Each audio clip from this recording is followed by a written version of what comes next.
جناب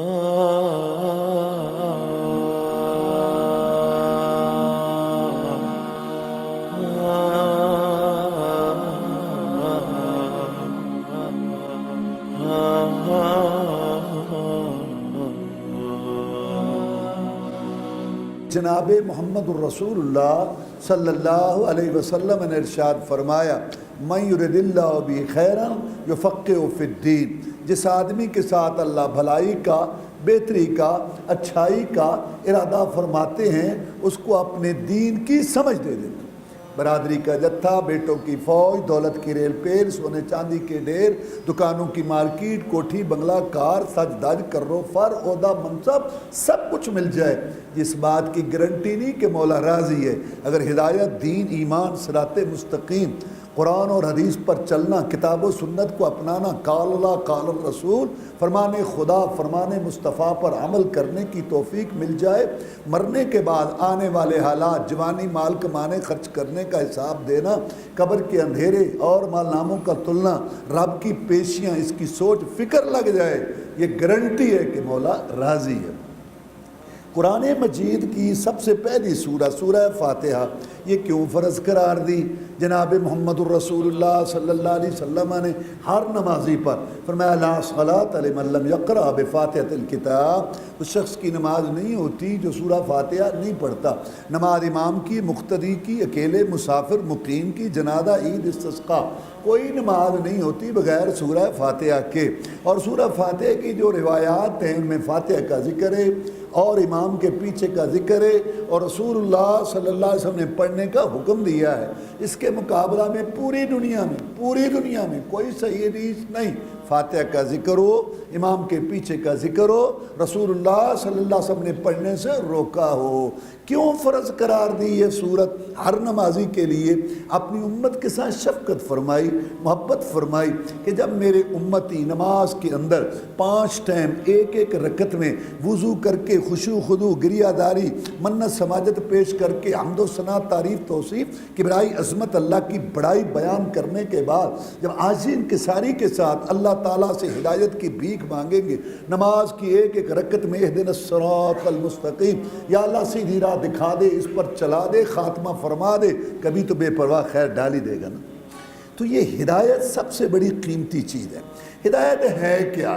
اللہ تبارک و تعالیٰ نے ہمارے باپ آدم علیہ السلام کو بھیجا، اس وقت یہ فیصلہ کر دیا کہ ہدایت کیا ہے، تاکہ میرے بندے جھگڑا نہ کریں۔ اللہ نے فرمایا، قُلْنَا اهْبِطُوا مِنْهَا جَمِيعًا فَإِمَّا يَأْتِيَنَّكُم مِّنِّي هُدًى فَمَن تَبِعَ هُدَايَ فَلَا خَوْفٌ عَلَيْهِمْ وَلَا هُمْ يَحْزَنُونَ کہ اللہ تبارک و تعالیٰ نے آدم علیہ السلام کو اور آدم علیہ السلام کی اولاد کو یہ پیغام دیا کہ اے آدم، اب جا کر آپ کا اور آپ کی اولاد کا بسیرا ٹھکانہ رہن سہن زمین پر ہے، روٹی گوشت سے کھاؤ، سبزی سے تمہاری مرضی، کوئی پابندی نہیں، جھونپڑا مکان بنا کے رہو، کھلے مکان میں تمہاری مرضی، کوئی پابندی نہیں ہے، کپڑا سلا ہوا پہنو، انسلا، تمہاری مرضی۔ لیکن دین، ایمان، ہدایت، نیکی، ثواب، حق کا راستہ، اس جنت سے نکالے گئے ہو، پھر واپس آنے کا طریقہ کیا ہے؟ آدم، تو نے، تیری اولاد نے اپنی عقل، سوچ، فکر سے، سوسائٹی سے طے نہیں کرنا۔ ہدایت میں آسمان سے اتاروں گا، تم نے، تمہاری اولاد نے اس کے پیچھے لگنا ہوگا۔ دین اسلام، دین عقیدہ اور ہدایت آسمان سے آتا ہے، شہروں میں، شخصیات میں، پنچایتوں میں، برادریوں میں ہدایت اور حق طے نہیں ہوتی۔ یہ بات سمجھانے کے لیے اللہ نے کئی نبی رسول بھیجے، سب سے آخر میں سید الاولین والآخرین، امام المجاہدین، رہبر و رہنما، مقتدا و پیشوا، امام اعظم، قائد اعظم، مرشد اعظم، رہبر اعظم، محسن اعظم، مجاہد اعظم جناب محمد الرسول اللہ صلی اللہ علیہ وسلم آئے۔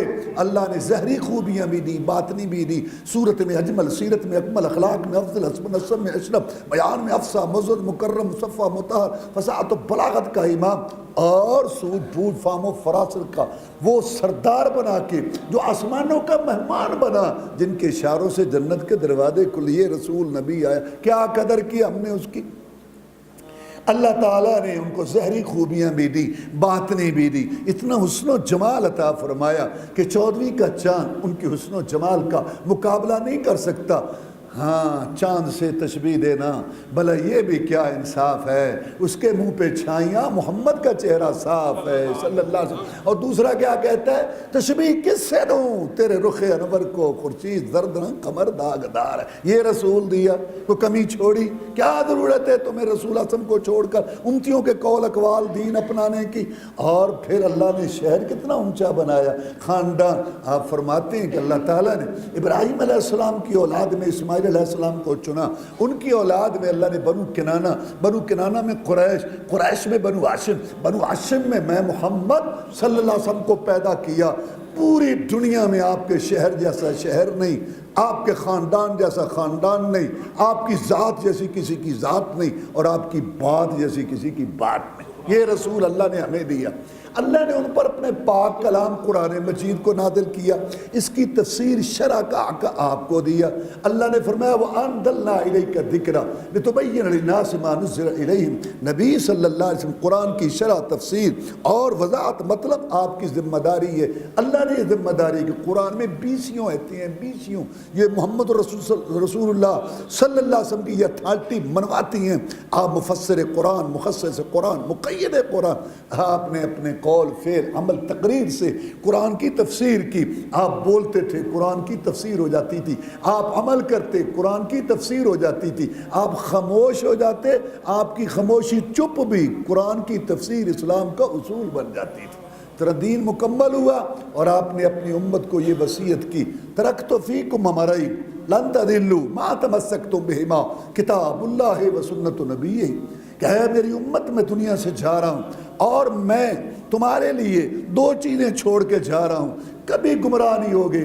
شرک و بدعت کی آندھیاں آئیں، بے حیائی کے چکر چلیں، گمراہی کے طوفان آئیں، میں گارنٹی دیتا ہوں تم کبھی گمراہ نہیں ہوگے جب تک دو چیزوں کو پکڑے رکھو گے کہ رب کا قرآن، ایک میں محمد صلی اللہ علیہ وسلم کا فرمان۔